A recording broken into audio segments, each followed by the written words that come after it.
Assalamualaikum warahmatullahi wabarakatuh.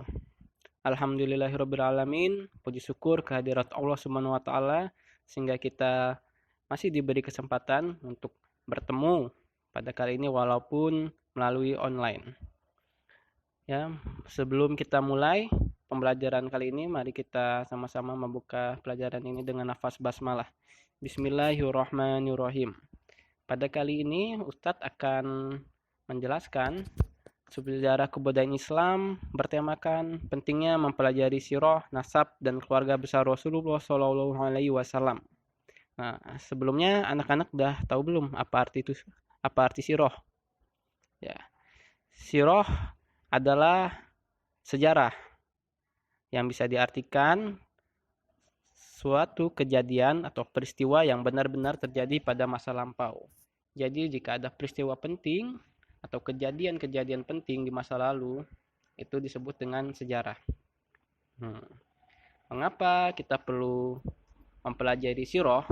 Apa sih pentingnya mempelajari sejarah kebudayaan Islam untuk kehidupan kita? Terutama tentu banyak sekali. Yang pertama ialah sebagai pedoman kehidupan, kita bisa mengambil hikmah dari kejadian-kejadian di masa lampau, mengambil hikmah dan pelajaran yang bisa kita petik untuk kebaikan dalam kehidupan kita. Yang ketiga, sebagai wujud cinta kita kepada Islam.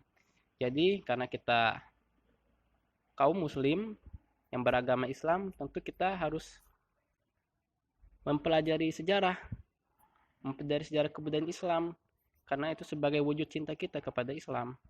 Yang keempat ialah untuk mengetahui silsilah keluarga Rasul. Nah, dengan mempelajari sejarah kebudayaan Islam, kita jadi tahu silsilah keluarga Rasul dari ayahnya, ibunya, pamannya, kakeknya, neneknya, dan seterusnya. Dan kelima juga kita tahu, jangan lupakan sejarah. Karena kita ada saat ini, karena ada masa lalu, ataupun karena ada sejarahnya, maka kita bisa ada saat ini. Yang kemudian ialah untuk meneladani sifat-sifat Rasul. Dengan mempelajari sejarah kebudayaan Islam, tentu kita akan meneladani sifat-sifat Rasul. Nah, sebenarnya masih banyak lagi pentingnya mempelajari sejarah kebudayaan Islam. Nah, silakan anak-anak tambahkan ya. Kira-kira ada poin-poin apa lagi alasan kita supaya mempelajari sejarah kebudayaan Islam. Ya, next. Nah, petunjuk Rasulullah Shallallahu Alaihi Wasallam. Nah, dengan mempelajari sejarah kebudayaan Islam, kita akan mendapatkan sebuah petunjuk yang dibawa oleh Rasulullah Shallallahu Alaihi Wasallam di masa kenabian. Next.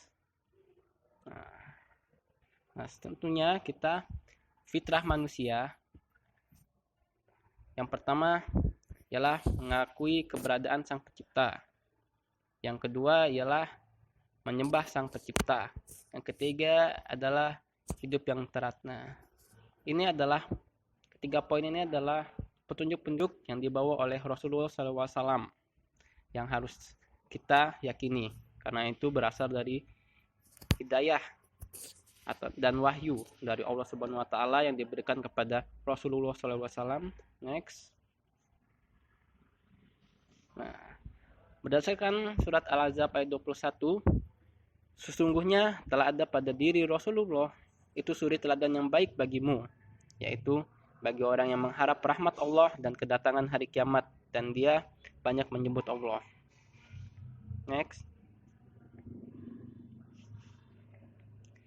Nah, kita lihat. Nah, Rasulullah SAW juga mengajarkan kepada kita cara beribadah yang benar. Nah, kita sebagai umatnya beribadahlah menurut apa yang dicontohkan oleh Rasulullah SAW. Nah, jadi kita apabila kita sholat, berwudu, berzakat, kita mencontoh kepada Rasulullah. Next.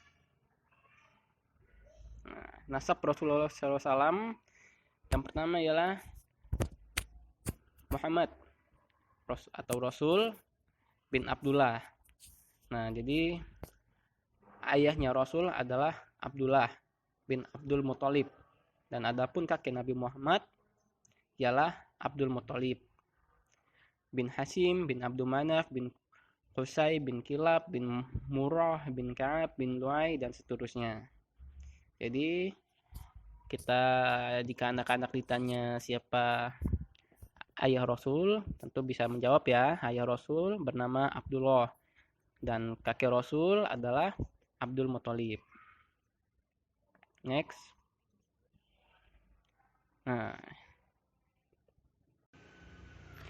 Nah, pada slide kali ini kita akan membahas ayah Rasul, kakek Rasul, dan buyutnya Rasul. Bisa kita panggil dengan buyut lah. Nah, jadi Abdullah adalah ayah Rasul. Nah, ayah Rasul menikah dengan Aminah binti Wahab. Nah, jadi ibu Rasulullah SAW bernama Siti Aminah. Nah, ayahnya Rasul mempunyai profesi sebagai pedagang. Jadi pergi ke Syam untuk berdagang dan singgah di Madinah. Dan waktu itu mengalami sebuah penyakit. Lalu ayahnya Rasul meninggal dunia dan dikuburkan di Darun Nabiyyah Al-Ja'di. Kemudian kakeknya Rasul Abdul Muthalib ialah merupakan seorang pemimpin di tengah kaumnya dan sangat dicintai dan diagungkan. Pada masa itu juga terjadi peristiwa penggalian sumur air Zam-Zam dan peristiwa pasukan gajah. Adapun Hashim ialah ayahnya Abdul Muthalib atau buyutnya Rasulullah, ialah bernama asli Amru, yang sering memberikan rumukan roti kepada orang yang menunaikan haji dan merupakan orang pertama yang membuka jalur perjalanan dagang. Next.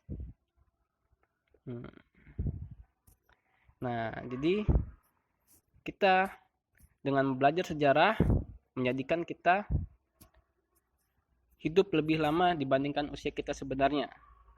Mengapa begitu? Karena kita menjadi tahu banyak hal, bahkan kita mengetahui apa yang terjadi sebelum kita dilahirkan. Jadi studinya ialah dapat kita petik, kita akan menjadikan Rasulullah SAW sebagai teladan dalam menjalani kehidupan.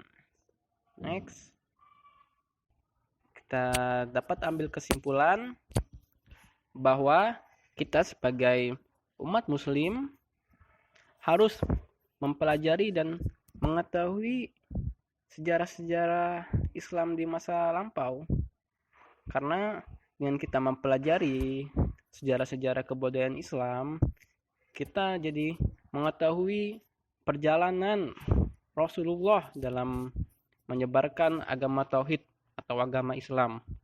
Begitu sulitnya, begitu banyak halangannya, rintangannya dalam menyebarkan agama Islam.